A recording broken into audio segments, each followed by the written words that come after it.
odpovědi? Když jdeme do spamu, většinou tyhle maily hážeme do spamu, protože jsem byl v situaci, kdy jsem vlastně hledal něco nového. Pracoval jsem dlouhý léta pro velkou společnost, která se zabývá stejným oborem, ale z mnoha důvodů mi to vůbec nevyhovovalo. A navíc její výrobní portfolium mi taky nevyhovovalo, protože to, co ten trh chtěl, to, co zákazníci požadovali, tak to jsme v nabídce neměli. Takže jsem se podíval jen tak zběžně na vaše webové stránky a nevím, možná to byla nějaká intuice, prostě se mi to zalíbilo se mi design a rychle jsem odpověděl. Víceméně tak, jako, že jsem nečekal nějakou zvláštní odpověď. A odpověď přišla strašně rychle zpátky a navíc byla v češtině, protože jsem to psala ty. No a o to víc se probudilo moji zvědavost. No a už byla hrozně rychlá cesta od prvního telefonu, od výměny pár mailů a od mojí první návštěvy tady v Itálii. No, vlastně, jak si představoval to ideální partnerství nebo ideálního partnera? No určitě jsem spíš hledal nějakou malou nebo menší, ambiciózní, nezkostnatělou společnost nebo firmu, která se místo toho, aby neustále se zabývala svými interními procesy, tak která opravdu jako pracovala na produktech a zajímala se o to, co zákazníci chtějí, nebo co ten trh chce. A když jsem sem přijel poprvé, teda před těma 5 lety, což dneska připomněla, to jsem ani nevěděl, že tak dlouho, tak jsem vlastně na první pohled viděl, že by to asi tak mohlo fungovat, protože se trošku bál, tak to bylo, že Nideko je jeho italská firma, to znamená, že je poměrně daleko. Vždycky jsme byli zvyklí, nebo já jsem byl zvyklý spolupracovat s firmami, které byly pár set kilometrů od České republiky, prostě v rámci střední Evropy, když to bylo v Německu nebo v Rakousku. A najednou jsem se rozhodl spolupracovat v podstatě v uvozovkách s exotickou firmou z jižní Itálie, ale ty moje prvotní obavy se velice rychle rozptýlily. Mimo jiné jsem měl strach třeba ze způsobu dopravy, jak se jídla budu do Česka dopravovat, jak dlouho to bude trvat, kolik to bude stát. No a zjistil jsem, že se dá zvládnout úplně všechno, že to vlastně nebylo nějak těžké. Ta logistika a ty obavy byly dost lichý. A dneska i po těch 5 letech fungování zjišťuju, že to prostě funguje. A ta vzdálenost není vůbec žádný problém.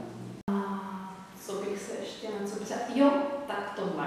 V poslední době se často mluví, že ten trh je přeplněný, že nabídka svítidel jakby je plná a pak světle víceméně jsou stejná, řekněme takhle. Jak jsi dokázal do toho trhu jakoby vejít s novou značkou a dosáhnout nějakého postavení? Tak, určitě mi v tom pomohlo, že já i moji kolegové jsme v tom oboru už dřív pracovali. Prostě jsme měli ty zkušenosti a věděli jsme, co chtít a co těm zákazníkům nabídnout.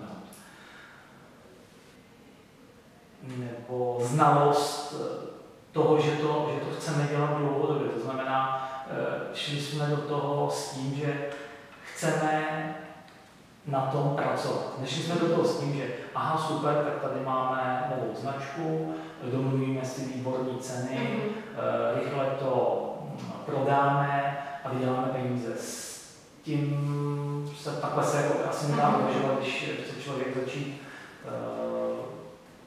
nebo když chce malá firma v Česku prorazit s nějakou novou značkou a nabídnout zákazníkům novou značku, tak určitě ta úvaha nad ekonomickou výhodností by měla být asi až na posledním místě. Ale měli jste dobrý produkt za normální cenu a měli jste nebo máte výbornou technickou podporu. To znamená, my neprodáváme jenom produkt, ale vlastně prodáváme všechno to okolo.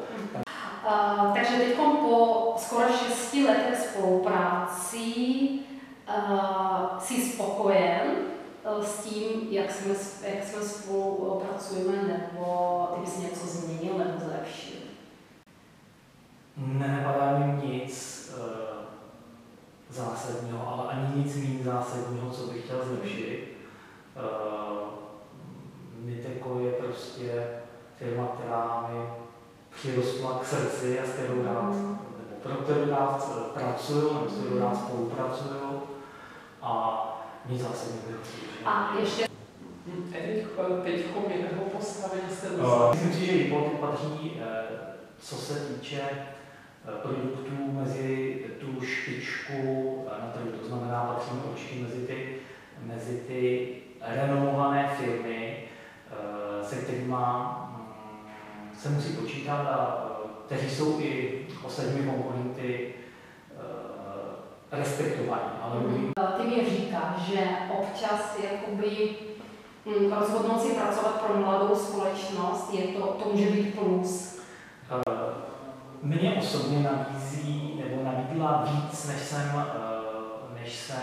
měl, sice ve velké, renomované společnosti, ale člověk se tam cítil nějakým způsobem, prostě ta flexibilita, to je asi to nejdůležitější, co...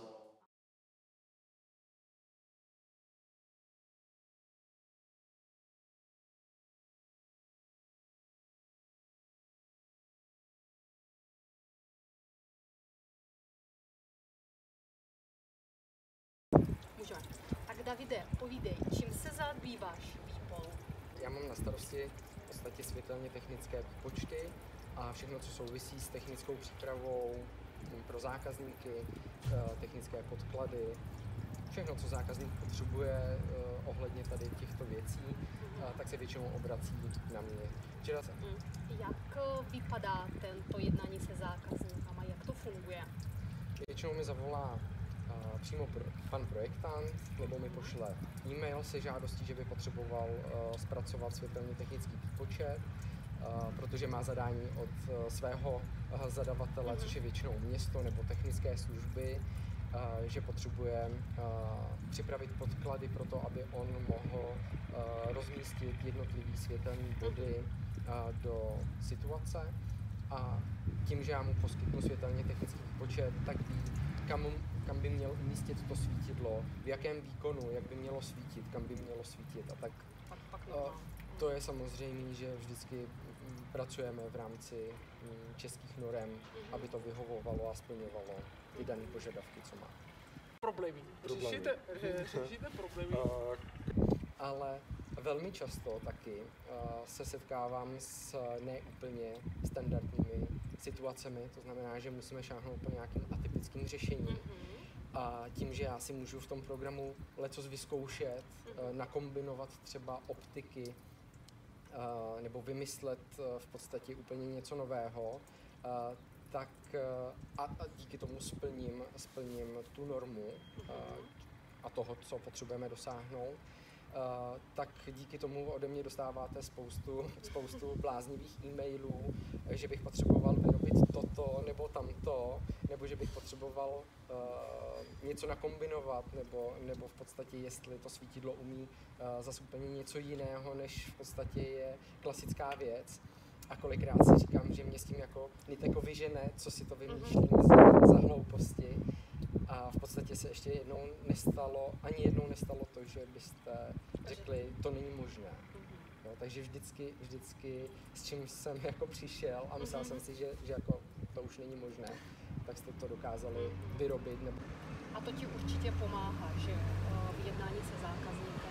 Jednak to pomůže mě dosáhnout těch světelně technických výpočtů nebo toho výsledku, co potřebujeme, a pomáhá to právě získat i toho zákazníka, protože troufnu si říct, že velcí hráči na trhu, kteří prodávají 10 000 svítidel po celé Evropě, tak nemají čas a možnosti vymýšlet atypické řešení pro 5 světel třeba.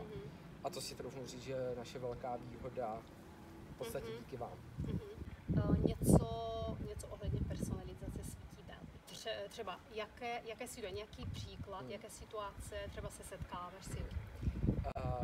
Personalizace svítidel v podstatě je báječný příklad přechodových svítidel, protože česká státní norma ohledně přechodů mluví velmi jasně, čeho má být dosaženo a každý přechod je specifický. Neexistují 2 stejné přechody, uvažuje se tam i s okolním osvětlením celé té situace.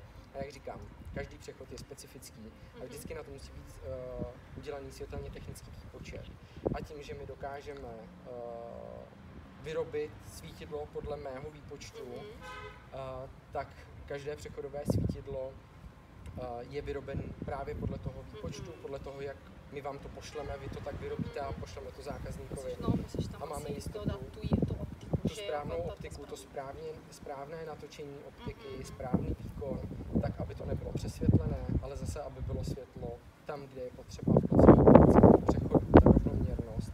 A samozřejmě pak některé ty svítidla už se v jiných situacích, byť odlišných, opakují nebo jsou téměř identické, ale vždycky je potřeba udělat ten světelně technický výpočet, na základě kterého vám posíláme specifikace do výroby. A vy to tak vyrobíte, my to pošleme zákazníkovi. Ale díky tomu, že my máme možnosti každý čip osadit jinou optikou nebo i tu optiku jako různě natáčet, tak dokážeme dosáhnout velmi efektivního řešení a tím pádem dosáhnout i úspor ve spotřebě elektrické energie toho daného svítidla. Takže si pamatuju na příklad, kdy byl udělaný světelně technický výpočet i na konkurenci a měli jsme za úkol to porovnat od zákazníka, aby měl jistotu, že to dokážeme také. A dosáhli jsme tam asi 30% úspory právě díky tomu, že jsme použili individualizovanou optiku. A pak došlo i ke kontrolnímu měření toho přechodu a všechno vyšlo v pořádku. S vývojem času, jak se mění požadavky zákazníků? A co se týká zákazníků, tak ty mají požadavky i na barvu chromatičnosti svítidel. To je velké téma, minimálně v České republice, nevím, jak to vnímáte vy. Dříve, úplně na začátku, se prodávaly v podstatě svítidla jenom 4000 Kelvin, neutrální bílá. Postupem času jsme přecházeli na teplou bílou 3000 Kelvin. Dneska je de facto standardem 2700 Kelvin, protože setkáváme se i s projekty, kde už počítáme se svítidly, které mají barvu chromatičnosti 2200 Kelvin, takže opravdu velmi teplou bílou. Máme i realizaci vlastní s touto barvou světla. A co nějaké další servis zákazníkům, jestli poskytujete, jestli je to důležité? Určitě, tím, že prodáme světlo, tak naše práce neskončila. Možná spíš naopak. Ukázat jim, že i po prodeji ten zákazník je pro nás důležitý. A najdou se situace, kdy zákazník zavolá, že mu se dostala informace, že třeba ty svítidla nebo ta komunikace je až příliš osvětlená, nebo že se mu zdá, že je příliš osvětlená, což podle výpočtu není. Udělali jsme výpočet a dodali svítidlo tak, jak bylo zadáním, podle norem, ale samozřejmě se mohlo stát, že ta komunikace byla zatřízena zbytečně do vysoké třídy komunikace a že je to třeba v rodinné zástavbě, kde není potřeba tolik světla a lidi samozřejmě se ozvou tomu starostovi a ten to pak řeší s námi a Pro nás je to samozřejmost přijet tam a dodatečně upravit i ty svítidla, přeprogramovat ten výkon, utlumit to svítidlo na hodnotu tak, aby jsme pořád splňovali normu, ale třeba o třídu níž.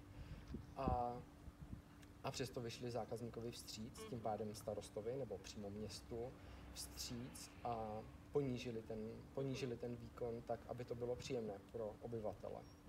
Kdybys musel, nebo kdybych se zeptala, můžeš mi říct třeba 3 věci, které ti pomáhají, jakoby, aby zákazník byl spokojený? 3. Ale to, co nám pomáhá vlastně prodat svítidlo, vlastně vy nám pomáháte, tak je